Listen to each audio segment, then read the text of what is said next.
You have dreams, ambitions, and goals, yet your mind is stolen every few minutes. By your phone, by noise, by thoughts that have no place in your empire. This is not a small problem. This is a coup against your potential. Today we will take back your mind. In the words of Machiavelli, the first step to ruling others is ruling yourself. There is a force in your life that works in silence, yet it is far more destructive than any open enemy. It does not storm the gates. It does not announce its arrival with trumpets or banners. No, it slips in quietly, unnoticed.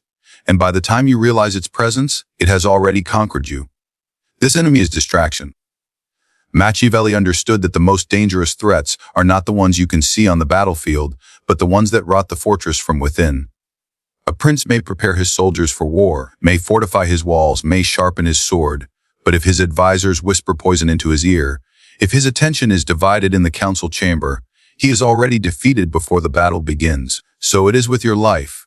You think your enemy is the lack of opportunity, the lack of resources, the lack of time. But the truth, the bitter truth, is that you lose far more to distraction than you ever lose to scarcity.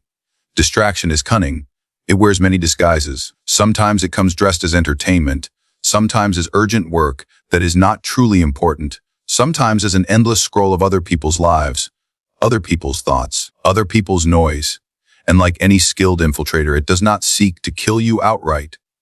It only needs to delay you, to weaken you, to erode your will to act. You do not fall to distraction in one decisive moment. No, you fall in tiny moments, stolen one after another, until the hours become days, the days become years, and the years become regret. If you were a ruler, and a spy from an enemy kingdom infiltrated your court, whispering lies into your mind, misleading your generals, confusing your orders, would you tolerate it? No. You would act swiftly and without mercy. You would identify the spy, strip him of his disguise, and remove him from your presence. Yet when distraction infiltrates your mind, you allow it to stay. You even invite it in. The modern world has given distraction 1,000 weapons, and you, like an unguarded fortress, have left your gates wide open.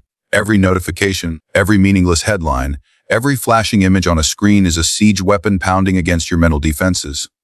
And here is the danger: distraction does not just waste your time, it reshapes your mind. Every moment you give to it is training you to be weaker, to seek novelty instead of depth, to abandon patience for the shallow satisfaction of the next quick hit. This is how empires and men fall. Machiavelli would tell you never underestimate a quiet enemy. In politics, the most dangerous opponent is the one who works unseen. In your life, that enemy is the constant pull away from what truly matters. You cannot fight it passively. You cannot simply try to focus while leaving your gates unguarded. You must treat distraction as you would a rival prince. Identify his methods, anticipate his moves, and crush him before he can rise again. Understand this. Distraction is not an inconvenience. It is a deliberate theft. Every time you allow your attention to be pulled away from your purpose, something else has gained power over you. The man who controls your attention controls your destiny. This is why kings feared traitors more than enemy armies. An army can be met on the battlefield. A traitor can destroy you without ever lifting a sword. If you wish to rise above the crowd, if you wish to become powerful in your work, your craft, your ambitions, then you must become ruthless in guarding your attention. Machiavelli would have advised you to surround yourself only with those who sharpen your purpose, and to banish all who weaken it. In the same way, you must eliminate every source of distraction as if it were an enemy commander plotting your downfall. Consider how a general prepares for war. He studies the terrain. He fortifies his position. He trains his soldiers to react swiftly and without hesitation when the enemy appears. Your mind is that battlefield. You must know where you are most vulnerable. You must fortify those weak points. You must train yourself to strike down distractions the moment they appear. The man who allows his attention to be stolen is like a ruler who leaves his throne unguarded. It will not be his throne for long. And yet, the tragedy is this. Most people are not defeated by a greater enemy, but by the smallest one. The enemy they do not even take seriously. They will fight for money. They will fight for position. They will fight for recognition, but they will not fight for their focus. And so they lose all of it in the end. Machiavelli knew that power is never taken in one grand move. It is taken piece by piece, moment by moment, until the victim does not even realize he has been conquered. Distraction works in exactly this way. This is why your first act in reclaiming your life is not to chase after new opportunities, not to hunt for new strategies, but to declare war on the enemy within. To treat every pointless interruption, every meaningless diversion, every seductive waste of time as the beginning of your downfall, because that is exactly what it is.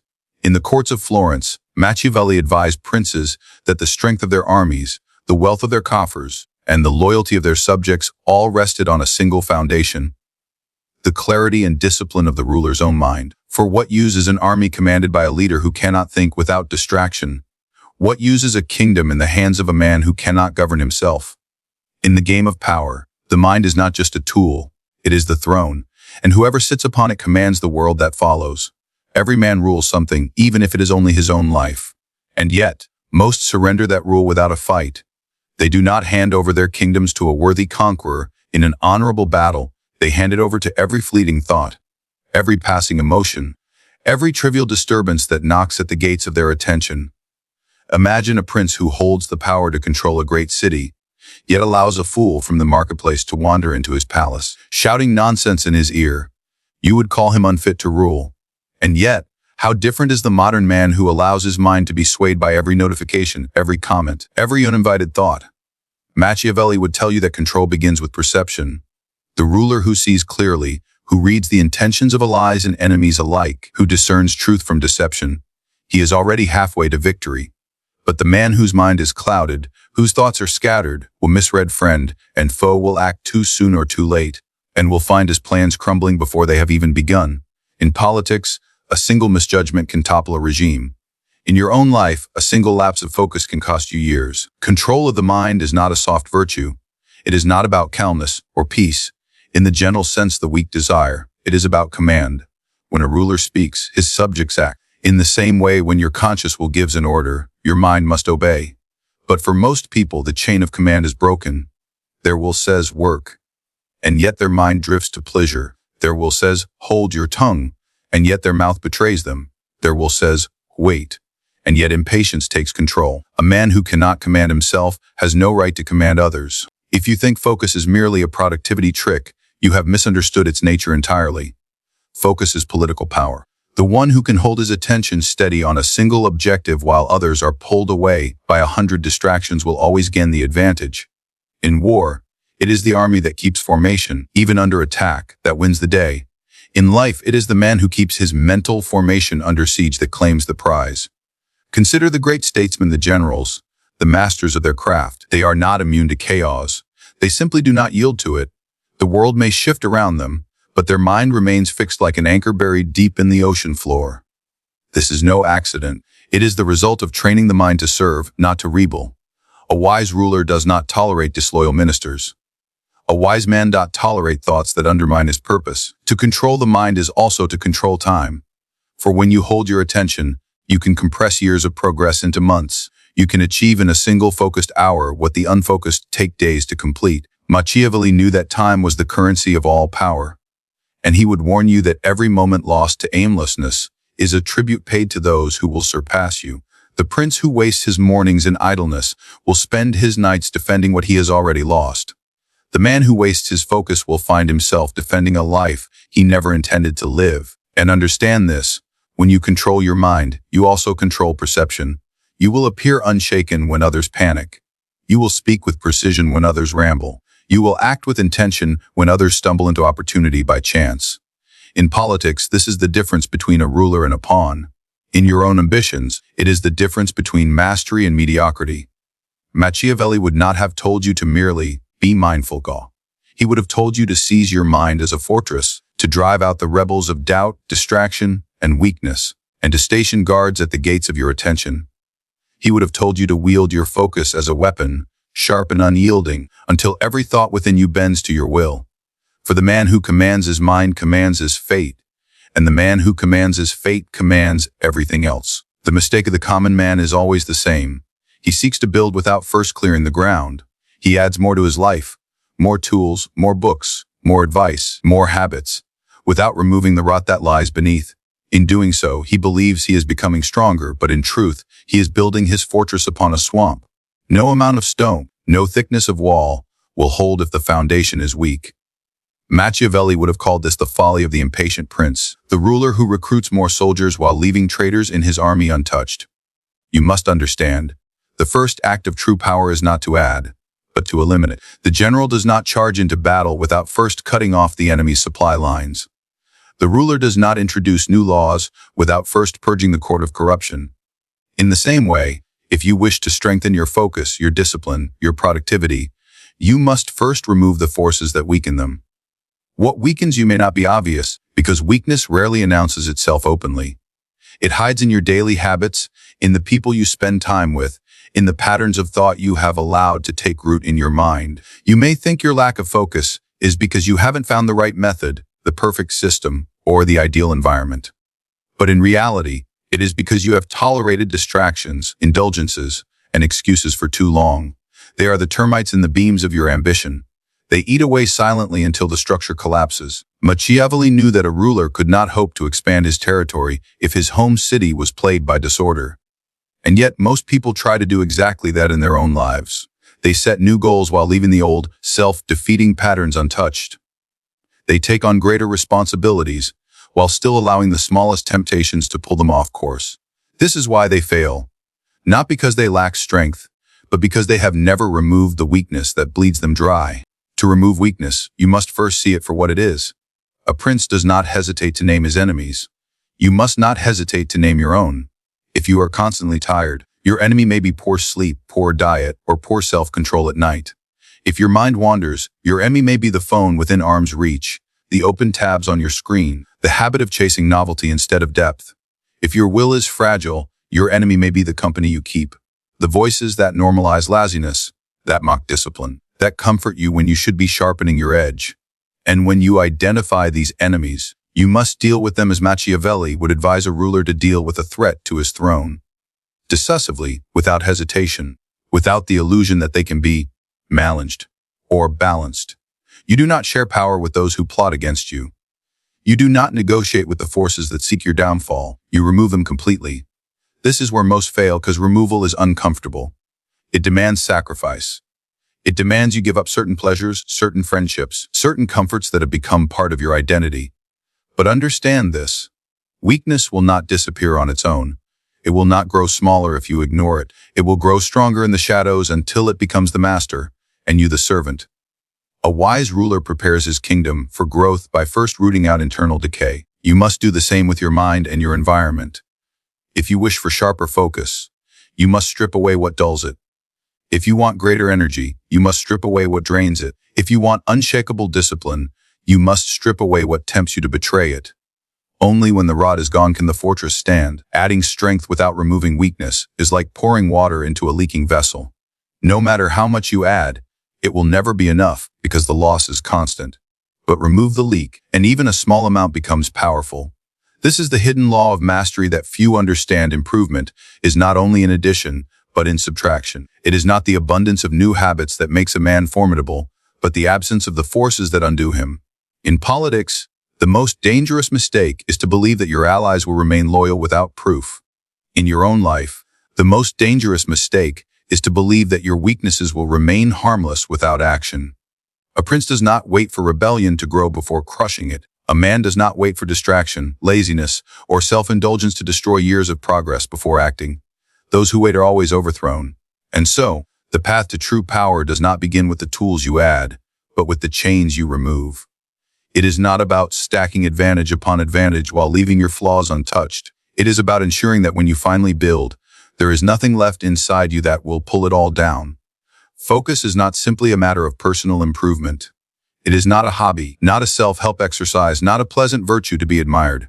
In the mind of Machiavelli, focus is a weapon, sharp, precise, and designed to conquer. It is the means by which a ruler rises above his rivals, by which an ambitious man carves his name into history.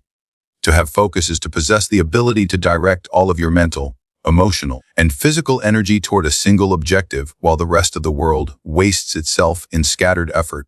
Most people never grasp this truth because they treat focus as something to be protected for its own sake, as if it is a delicate flame that must be shielded from the wind. Machiavelli would tell you otherwise, as focus is not meant to be preserved, it is meant to be unleashed. A ruler does not build an army merely to keep it polished and well-fed. He builds it to march, to conquer, to intimidate, to seize. In the same way, your focus is meant to be deployed with ruthless precision to advance your position in life. The reason focus is such an overwhelming advantage is because so few possess it. The modern world is a carnival of noise, and nearly everyone is pulled from one distraction to another without ever holding a single thought long enough to turn it into power. Imagine a battlefield where every soldier runs in a different direction, chasing the nearest sound or flash of movement.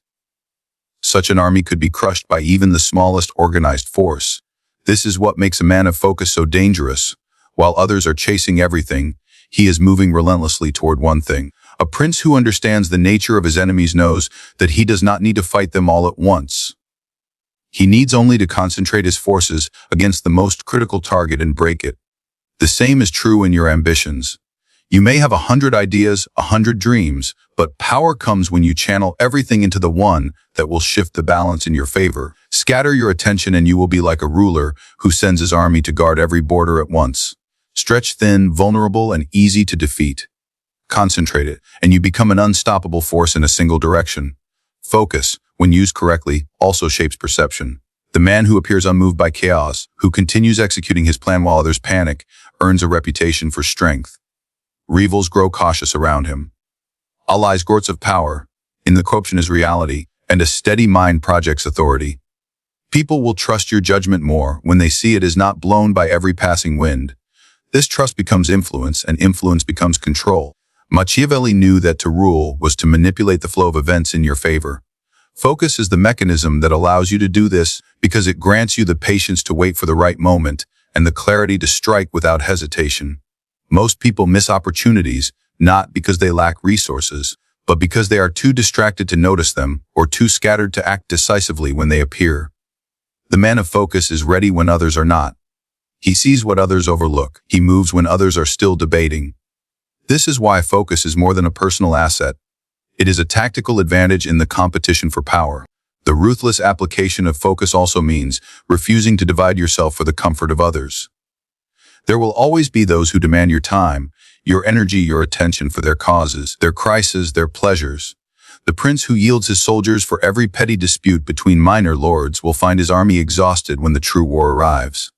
Likewise, if you allow your focus to be pulled into every small demand, you will have nothing left for the battles that actually decide your future. To wield focus ruthlessly is to treat it as funded and precious, because it is. You may believe you can give a little here and there without cost, but every act of divided attention weakens your strike. Machiavelli would have told you to guard your focus as a king guards his treasury, not to hoard it uselessly, but to ensure it is spent only on the campaigns that expand your dominion. And there is another truth. Once you learn to apply focus as a weapon, you can use it not only to achieve your goals, but to outmaneuver those who compete with you. In politics, a ruler who moves with single-minded purpose forces his opponents to react on his terms. In life, the person who works steadily and consistently toward one vision forces the rest of the field to scramble in response. The scattered cannot defeat the concentrated. The distracted cannot keep pace with the relentless. To turn focus into ruthless advantage is to make it more than a state of mind. It is to make it the engine of your rise, the strategy behind your moves, the invisible blade that cuts through resistance while others are still gathering their thoughts.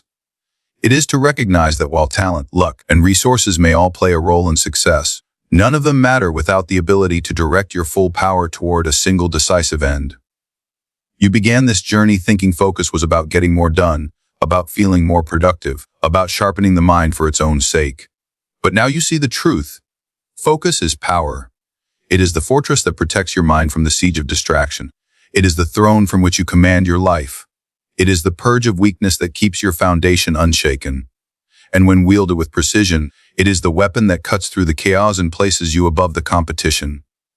Machiavelli would remind you that the world does not reward the scattered, the hesitant, or the unfocused. Power flows to the one who can hold a single aim while others are chasing 10.